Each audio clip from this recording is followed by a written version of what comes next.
NBC, जैसे कि general साहब कह रहे हैं ना कि मुज़ाकरात के टेबल पर बैठने के लिए होना तो ये चाहिए कि इंटरनेशनल कम्युनिटी जो है वो प्रेशर बिल्ड करे ताकि मुज़ाकरात की मेज़ पर आए, बैठें और बात करें। लेकिन आपके ख्याल में क्या इंटरनेशनल कम्युनिटी इंटरेस्टेड है इसमें? मेरा ख्याल नहीं है, बिल्कुल नहीं, कतई नहीं है। और क्यों नहीं? अब तक तो मुज़ाकरात हो जाते हैं, पहले भी हो चुके हैं।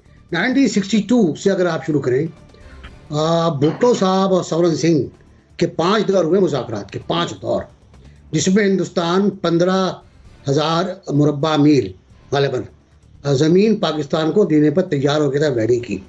लेकिन फिर पाकिस्तान ने चीन से मुआहदा किया, जो मशहूर मुआहदा है, उस बार भारत भाग गया वहाँ से।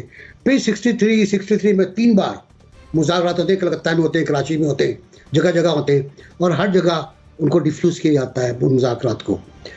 आप शिमला एक वाहिद हमारे पास इंस्ट्रूमेंट है जो वैलिड है और जिस पर दो मुल्कों ने दस्तखत किए हैं। उसके बाद आगरा आप देख लें, आगरा में क्या हुआ? आगरा में मुज़ाकरात के बाद मेज़ लगा दी गई थी दस्तखत करने के लिए मुआहदे पर, लेकिन जनरल मुशर्रफ ने स्टार न्यूज़ को जो इंटरव्यू दिया वो अगरचे ऑफ द रिकॉर्ड था, लेकिन स्टार न्यूज़ ने लाइव कर दिया उसको, और तबाही हो गई। सुषमा स्वराज और बीजेपी बाहर निकल आए और जनरल मुशर्रफ को आधी रात के वक्त आगरा से पाकिस्तान वापस आना पड़ा।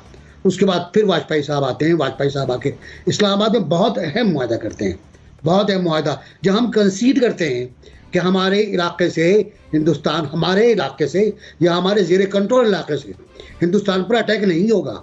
अच्छा, इनकी तो हम भी विटनेस हैं तमाम चीज़ों के, आगरा को छोड़ के बाकी जो उसके बाद वाक़यात हुए। लाहौर का मुआहदा है नवाज शरीफ का और इनका वाजपेयी साहब का। वाजपेयी साहब की बड़ी मशहूर नज़्म है कि अभी जंग नहीं होने देंगे, गवर्नर हाउस लाहौर में। ये भी सब कुछ है, बड़ी अच्छी अच्छी बातें, बहुत खुला वीज़ा मिला है, बहुत खुला वीज़ा देसाई के ज़माने में, मनमोहन के ज़माने में, वाजपेयी के ज़माने में। लेकिन फिर मोदी आता है और मोदी में आके हमने ठोकर खाती है, हम ठोकर खाते हैं। मोदी आएगा और मसला कश्मीर हल हो जाएगा, हमारी गवर्नमेंट की पॉलिसी थी। और मोदी ने आके आपको टाइट कर दिया, आपके स्क्रू सब टाइट कर दिए और ऐसा किया कि कश्मीर को एनेक्स कर लिया। पहले कश्मीर पर काबिज था, फिर उसको उसने एनेक्स कर लिया। हम कुछ नहीं कर सके, हम खड़े रहे धूप के अंदर 2-3 घंटे तक, बाद अपने घर चले जाके सो गए हम, नमाज पढ़ के जुमे की। और उसके बाद हमारा सफ़ीर जो था कश्मीर का, वो भी चुप हो गया और ऐसी चुप लगी है अब उसके बाद कि पूरे स्टार चुप है। मेरा ख्याल ये जनरल साहब जो कह रहे हैं कि हमें कश्मीर के अंदर कश्मीरियों की मादी मदद करनी चाहिए। टू बी वेरी क्लियर, क्या हमें कश्मीरियों को वेपन्स देने चाहिए?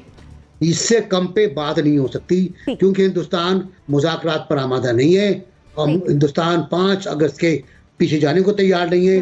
अगर आपने कुछ नहीं किया तो ये हड़प कर जाएगा और फिर हम 70 साल बाद एक बार फिर यौम यकजहती मनाएंगे और याद करेंगे कि जनरल साहब होते थे। हम तो नहीं होंगे, कोई और होगा, रेफरेंस दे रहा होगा। फिर आने वाले चंद सालों में आपको ये मामला हल होता हुआ नजर आ रहा है?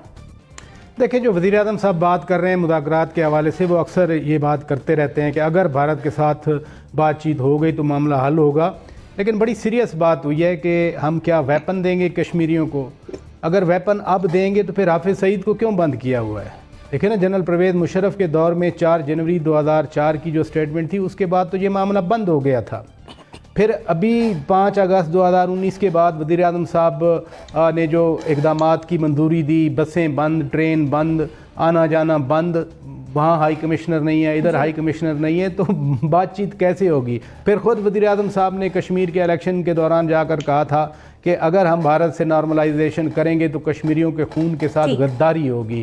तो मैं नहीं समझता, या तो फिर वज़ीर आज़म साहब कोई बैक चैनल चलवा रहे हैं जिसका कौम को नहीं बताया गया। मियां मंशा साहब ने अभी चंद दिन पहले ये बात की थी, अगर वो सूरत हाल है फिर वो भी बता दी जाए। अदरवाइज़ तो नहीं लग रहा कि कोई इंटरेक्शन होगा, कोई बातचीत होगी। उन्होंने अपने आइन में तरमीम करके कश्मीर हड़प कर लिया है, हम कहते हैं हड़प करेंगे, वो तो हड़प कर